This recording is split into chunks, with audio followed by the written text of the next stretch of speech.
Hi, I know. So we're gonna have to talk afterwards. Yes, Yeah. please. Okay. Oh my god. And this is from the Family Circus. We have director Andrew and talent Elise. Yeah. Kayla and Kailyn, right? Or do you like to be called Lee? Kailyn. Kailyn. Okay, because I saw you put a Y. Oh, that's her character. Yeah. Oh, that's right. Yeah, of course. Sorry. You're fine. You're fine. All right. Alright, here we go. And Kayla Galang? Yeah. Dawn's loaded. She's from Texas too. Oh, Yeah. Are you from Texas? yeah, Dallas. Dallas. Oh. That dude behind you is also from Dallas. Hello. Well, we're nice. The few nice Glad to ones. hear that. I was very Please don't, suspicious. don't prejudge us. Here we are on the Festival Daily Buzz, recording out of the Treasure Mountain Inn at the top of Main Street in Park City, talking about Sundance and Slam Dance films. I'm here with Angela Tabora and Erin Lim from Bitch Talk. My name is John Wildman. I'm the editor-in-chief of FilmsGoneWild.com. And on this segment, I love these segments because I love giving love to short films. We have two shorts here, really good ones. The Family Circus, we have director Andrew Fitzgerald and one of the stars of it, Elise Den. And When You Left Me on That Boulevard, we have the director, Kayla Galang, and one of the stars of that film, Kailyn, Dulay. Welcome, everybody.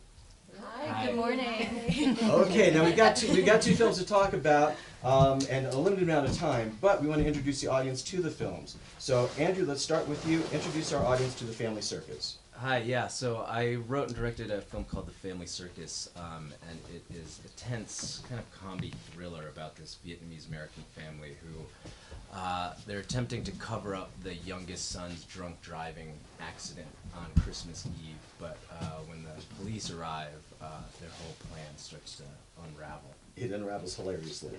And then, When You Left Me on That Boulevard, Kayla, introduce the audience to that film. So When You Left Me on That Boulevard is a little coming-of-age comedy set in mid-2000s Paradise Hills, where I grew up. And it just watches a teenage girl and her cousins get high before flailing around at Thanksgiving at their auntie's house. And all the while she just harbors a really big crush on a boy whose call she's awaiting. So, fun stuff. And we've all been there, in some form or another. Yes. I'm going to go first, and this question's for both Kayla and Andrew. But you both talk about family dynamics, but in very different ways and very different situations. Can you talk about why you chose those specific situations to write about? You go first. Well, it's really, like, I just simply miss my family, my community. So I grew up in San Diego for about 10 years and moved to Texas, the suburbs of Katy, Texas in 2007, which was quite the whiplash. And so I felt like I was very immediately ejected out of this community that really raised and nurtured me, and suddenly didn't see a lot of people that looked like me. So back in 2019, I got to reunite with a lot of my aunties for the first time since 2006, and so that just kind of had me meditating on the distance I had from this community and how much I wanted to go back to it and just commit the memory to something. So I really just wanted to capture the very specific textures of my family gatherings and all the spaces I'd really gravitate towards. It's because it's just funny to see all the very specific divides at these parties, especially the kids and the teenagers and the really chismes aunties. So I just wanted to capture those textures and those spaces and share them with people. So, Andrew? Yeah, so my film is loosely based on an actual incident that happened to my family and I.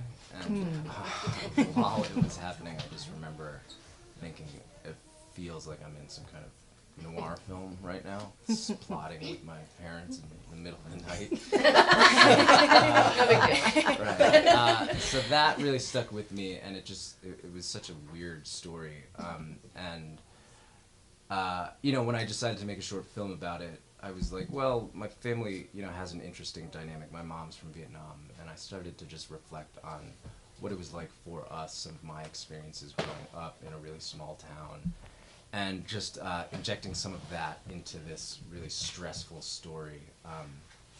Because I also think it's really funny to put a family kind of through the ringer like that, and their dynamics and relationships really get heightened, and you see kind of how people freak out, but at the same time, how tight knit we are as a family, and how we have each other's back, and we're just always trying to protect one another, and do the best thing for one another.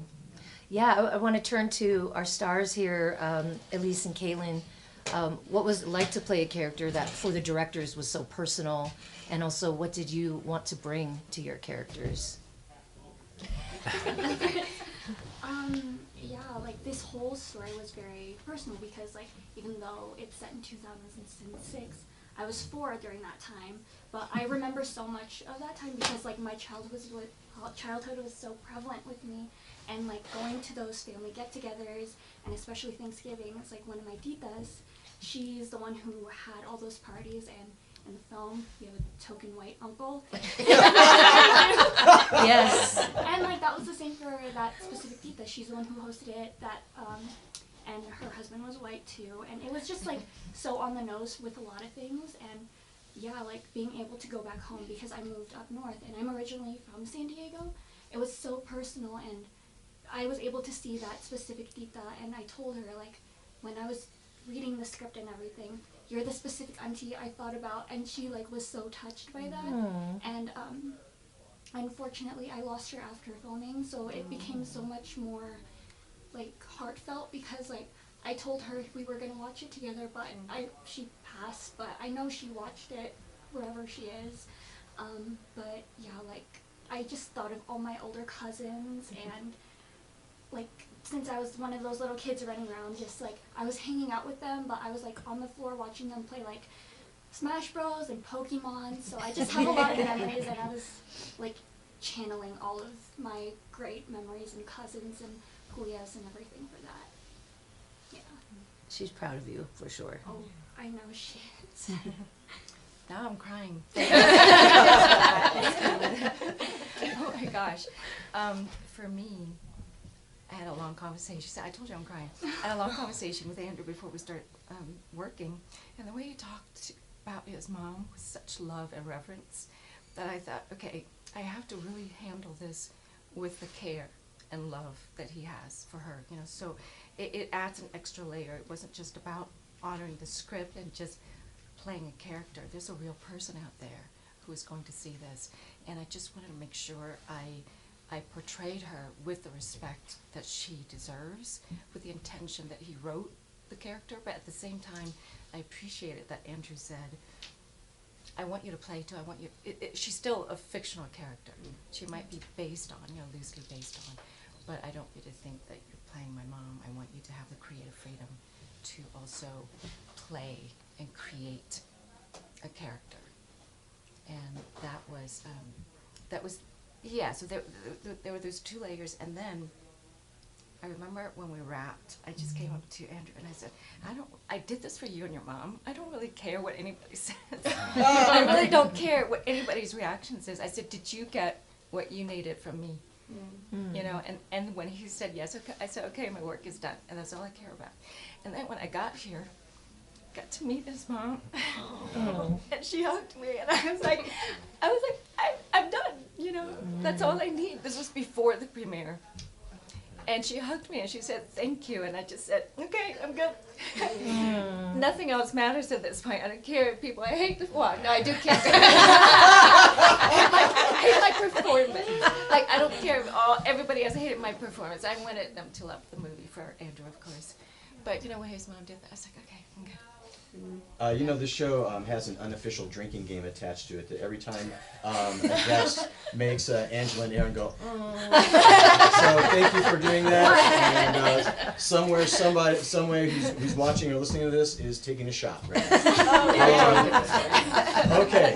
I'm going to talk about the specific challenges. Oh, yeah, this is a comedy, by the way. Yes, it is. Both of them are comedies. They're both comedies. Yeah. Wow. We just made that so dramatic. I know. Too early for this. So let's talk to our 2 directors about the challenges specific with these 2 films. One, Andrew, you got a house of cards that you build up that we watch and we're laughing with each step as this thing just gradually falls apart before our very eyes. but that's really hard to achieve. And especially when you get into editing, and it's like shaving off a half second here, or adding a reaction, a look there makes all the difference in the audience laughing. And Kailyn, when you're talking about when you left on the Boulevard, that thing of putting us there and making us a member of the family that has been at that Thanksgiving dinner and has either been one of the little kids on one side of the wall, or has been one of the women on the other side of the wall gossiping, or the men in the kitchen, or even like during the karaoke. You know, that is key too, because it's so specific, and yet if you don't, and yet it's also not, you can't overdo it, because then it just becomes fake. So, Andrew, start first talking about after shooting, editing to make sure you got those bits right perfectly, and yet kept it real. Yeah. And then we'll go.